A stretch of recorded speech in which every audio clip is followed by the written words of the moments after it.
Good afternoon. This is Lauren Basin with Bridge College Counseling, and I'm going to be talking to you today about the University of North Carolina at Chapel Hill. This past Monday, I went up to a counselor's luncheon that the admissions office put together for counselors within the state of North Carolina. Gave us these nice packets, and it was a great lunch. They talked to us a lot about their admissions process moving forward and how they're implementing some changes that are happening, such as the new SAT. Their application date, talking about that with their regular decision versus the early action that they have coming up. They also talked about a lot about the change in GPA and how they're going to be assessing that and comparing one student over another student based on what courses they've taken in high school and where their high school is located and the strength of their school. So it was a wealth of information. I was so glad that I was invited and was able to make that trip. After the luncheon, took an admissions tour of the University of North Carolina. And while I've been there for some basketball camps and some sporting events, I had never actually done an official tour of the school. And I'm so glad that I did. I really enjoyed myself. I had a wonderful admissions guy named Seth who was just full of energy and very enthusiastic, had a lot of passion for his school. He's a history major, and so actually implemented a lot of his historical understanding of the school into the tour, and that was fantastic. I really enjoyed that. University of North Carolina was actually founded in 1789. They lay claim, along with two other schools, to being one of the oldest public universities in our nation. 1789, and they have one of the first graduating classes to ever graduate a university here.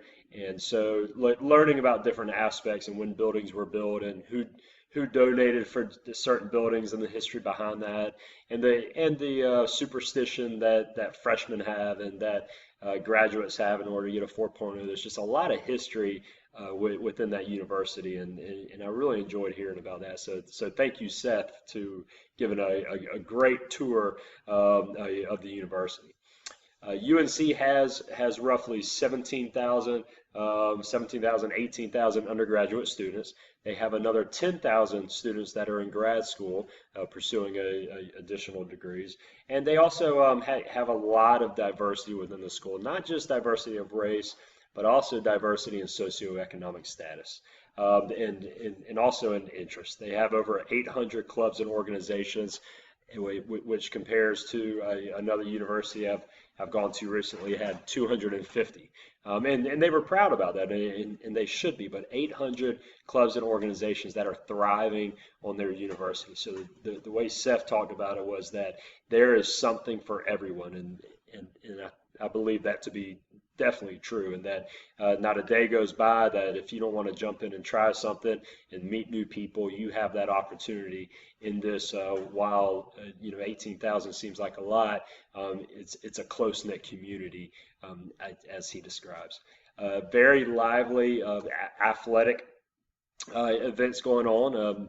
UNC is in the ACC, Atlantic Coast Conference, Division I, one of the big power conferences in athletics. So if you're looking for a school where you can take part in student life and in cheering for successful athletic programs, UNC is going to be one of those schools that you might want to be looking at.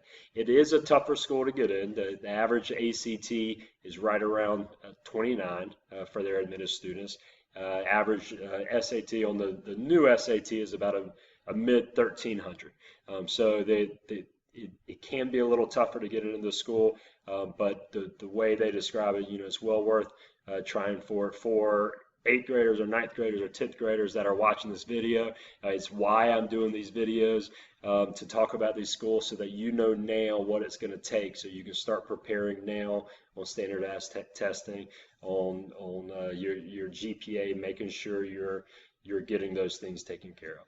So University of North Carolina, it's absolutely phenomenal school. I've always heard great things about it from people who have gone there. One thing I've noticed being in North Carolina for the last 12 years is that there's a huge network among the alumni that are with the university. So when you're graduating, if you move to a new city, or if you you're looking within a certain type of business to be working with.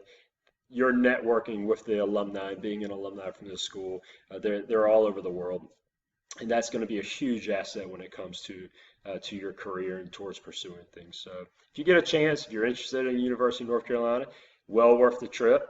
Travel up there and take a look for yourself. So hope you've enjoyed this video, and until next time, thank you.